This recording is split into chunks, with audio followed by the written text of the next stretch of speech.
reaction on that as we get it, right? We will. So then, could a special investigator be called to investigate an allegation that the White House offered a lawmaker a federal job in exchange for dropping out of a political race? Congressman Joe Sestak out of Pennsylvania, publicly alleging that he was offered a high-profile position by a White House official if he walked away from his challenge against Arlen Specter in Pennsylvania's Democratic Senate primary. That's a claim he backed up when he appeared with Martha here in America's Newsroom just last month. Roll this. I was asked a direct question yesterday, and I answered it honestly. There's nothing more to go into. I'm in this race now. So you stand by that claim that you were indeed offered a job in order to not run against Arlen Specter? I answered a direct question honestly. All right, that was from last month. Now the White House Press Secretary Robert Gibbs has been asked about the matter numerous times, but each response has yet to soothe the concerns of my following guest, a man who would call for a special prosecutor if he gets his way. Congressman Darrell Issa of California, the ranking member of the House Oversight Committee. And, sir, welcome back here to America's Thank you, News. Bill. And there are a couple things I need to get to here. I want to move through them quickly. What chance right now do you think of getting the special prosecutor? Well, historically very high. What you have is a credible allegation by a member of Congress of a felony. It is a felony to offer somebody a federal job in order to get them to affect an election. Clearly, he has said that part has happened, even though he's gone quiet on who and what the job was.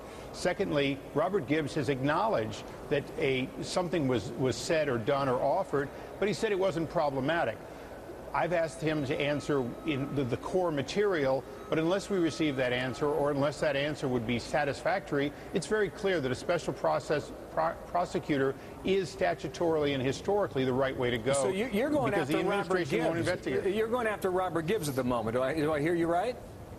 Well, he personally is the representative of the president that's supposed to answer the press's questions. Our letter, of course, was not to Gibbs, but our letter to the White House has gone unanswered. We sent a follow-up citing the spokesperson's statements and saying, well, you've acknowledged that things were offered. You just have said they're not problematic. I checked all of the dictionaries, including Black's Law. I cannot find not problematic as a legal term. The one thing we all came to learn during this health care debate, Washington's cutting deals all the time.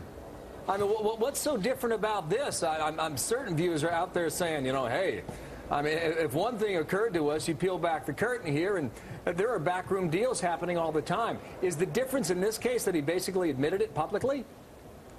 Well, first of all, it's a felony. Second of all, just because LBJ had Barry Goldwater's plane bugged, but it wasn't illegal at the time, doesn't change the fact that doing it today would be illegal. It is illegal to distort a federal election by the offer of a job or something of value. It only has to be something of value. Sestak has crossed the line, made it very clear that something of value was offered to him by someone at the White House. If they had any possibility of being credible in offering it, that's a felony. All right, just for the record, Sestak has not pulled out of that race in Pennsylvania.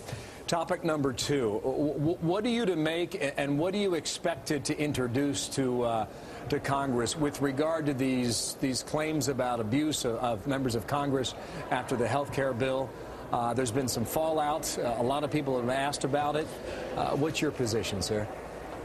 Well, I think that we have to have a full investigation, including hearings in my committee, Government Oversight and Reform, to get to the bottom of a growing trend by groups on the left and the right to use intimidation. We've got to find out what law enforcement is doing about it, make sure that the public understands it's not acceptable for extremists in the name of any party or movement to do what's been going on now. And quite frankly, we believe there's enough evidence that this has been growing for a period of time that we want to really bring a halt to it, and government reform is the right place to do it. Darrell Issa, thank you for your time on both topics today. Thank you, sir, from Capitol Hill. All right.